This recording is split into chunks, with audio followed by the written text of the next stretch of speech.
Does one more thing.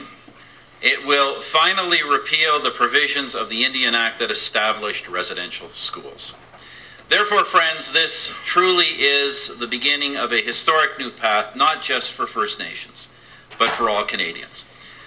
Now, before turning the podium over to Minister Valcourt and National Chief Atleo to explain the agreement in detail, I'd like to offer this brief reflection.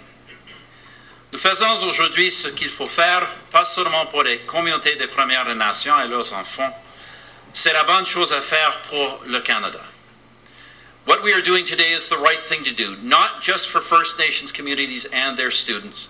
It is the right thing to do for Canada. Aboriginal youth represent the fastest growing segment of the population. Over the next decade, hundreds of thousands of young Aboriginal people will be of age to enter a workforce that will need them as never before. Their talents and their ambition will be a critical part of the solution to Canada's looming labor shortage. But without an education in the kind of comparable system that we envision, too many of them will be unemployed or underemployed. We have with us today in the crowd a number of employers who have been leading the way in understanding this and in extending job opportunities to First Nations.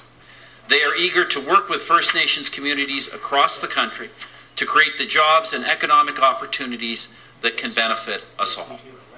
They are ready to hire and train First Nations for steady, well-paying jobs. But the key to such jobs is a basic education.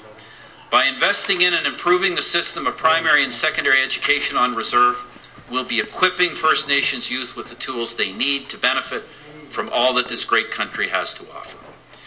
The step forward we're taking today is the culmination of many years of work. Not that long after the historic apology for residential schools, I met with you, Chief Atleo, and you made clear that creating consensus and rallying support for the transformation of First Nations education would be your highest priority.